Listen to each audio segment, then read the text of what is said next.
looking at multiplying square and cube roots. In this example, it says express in simplest radical form. That's important because when we're multiplying, the steps to multiplying are actually pretty simple, but we have to make sure it's in simplest form. That's going to be key here, okay? So when they're right next to each other, this is the same thing as the square root of 6 times the square root of 12, which we've seen when we are simplifying radicals, we want it like this, but when we're multiplying, we actually want to put them back together. So we want to do the square root of 6 times 12. Since they're both under the square root, we can put them together. So 6 times 12, I can go over my calculator. 6 times 12 is 72.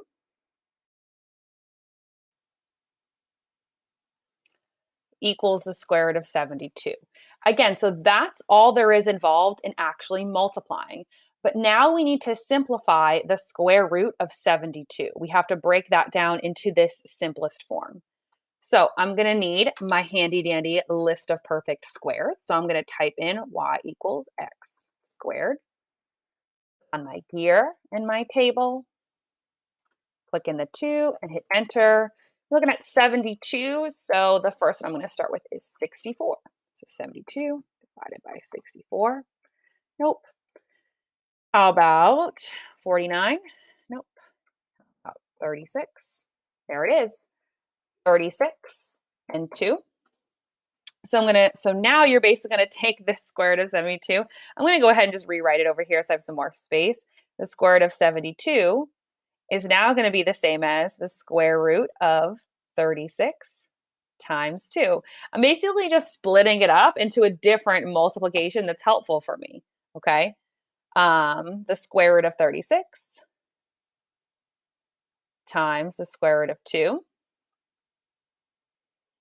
equals, the square root of 36 is 6, and the square root of 2 is what is left over. So that ends up being your answer here, the square root of 6, root 2.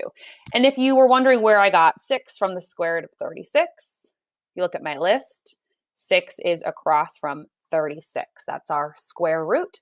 And my 2 is what's left over. That's what I got here. 72 divided by 36 is 2. So our steps here, we multiply them together, make one radicand, and then see if we can simplify that radicand as simple as possible to get our answer of 6 square root of 2. Let's look at another one like that. Again, I can think of this as the square root of 7 times 14, which is equal to, let's see, 7 times 14 is 98.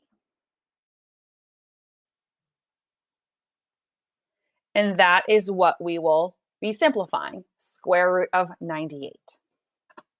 Okay, so I'm going to take 98 and divide it. I think 81 is as far as I can go. Yep. 81, nope. 4, 49, oh, there we go. 49 and 2. All right, so the square root of 98, I can now rewrite that as the square root of 49 times 2, which is the same as square root of 49 times the square root of 2. The square root of 49 is just 7, and the square root of 2 hangs out. That's what's left over, okay? And again, I did that kind of quick. The square root of 49 is 7. Feel free to go back to your list and look at that. 49 was what worked. 7 is across from it. So 7 is the square root of 49. That's where I get that 7. And remember, your leftover, whatever you get when you divide, just kind of comes down with you. That doesn't change. It's the leftover that makes this not a perfect square. Okay? All right, let's look at another one where we have some stuff on the outside. Okay, so when you have coefficients, again, the multiplication part isn't super complicated. I'm going to multiply my coefficients together first. 3 times 2 is 6. And then here, I have the square root of 5 and the square root of 3. They're going to get multiplied together. 5 times 3, I'm going to do that in my head, is 15. You can type that into your calculator if you need it. 5 times 3 is 15. I got 3 times 2 is 6. Now I want to see if I can simplify this square root. Can I simplify the square root of 15? So I'm going to come over to my Desmos calculator. 15 divided by, see, I could try 9 and 4. 9. Nope. Okay, so the only number you can divide it by is 1, and every number can be divided by 1. That doesn't make it special. That just means we can't simplify it. So your final answer is just 6 square root 15. You're done.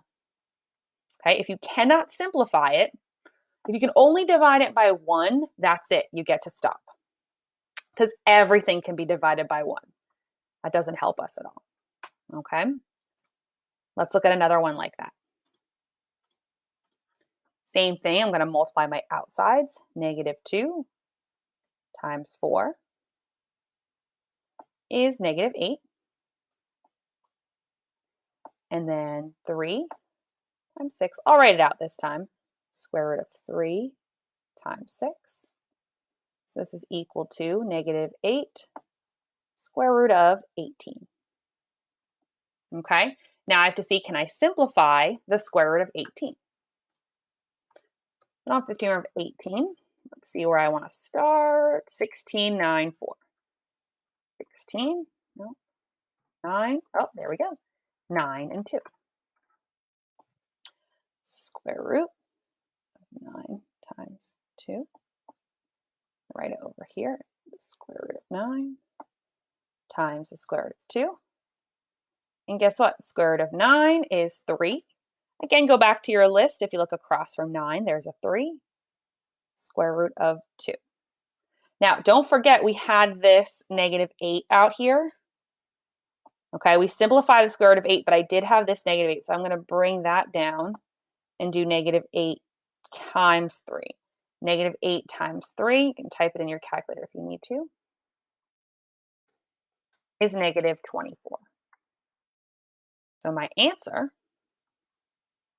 I'll put it up here, is negative 24 square root of 2. Okay, I did negative 8 times 3 to get that negative 24. Okay,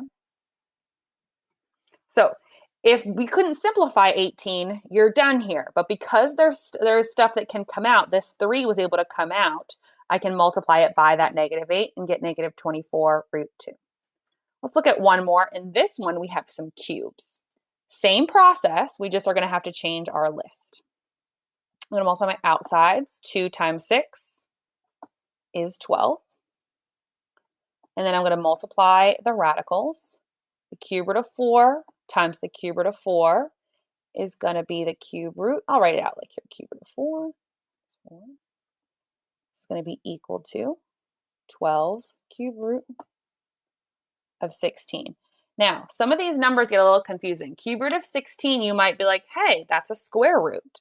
I know 16 must become 4. Not quite. When we change to our cube root list, 16 is not a perfect cube. It is a perfect square. But it's not a perfect cube. So 16, I want to try 8. If 8 doesn't work, then we can't simplify. We can. 16 divided by 8 is 2. So this is going to become the cube root of 8 times 2, which is the cube root of 8 times the cube root of 2. Cube root of 8 is just a 2, and cube root of 2. Again, I get that 2 from the 8 because look at my list. 8 across from it is 2. And then don't forget we have this 12 out here that I have to bring all the way down. 12 times 2. I'm not going to put that in the calculator. If you need to, you can. 12 times 2 is going to give me 24 cube root of 2. All right, there you have it. Multiplying square and cube roots. Go on over to your Delta Math and give it some practice.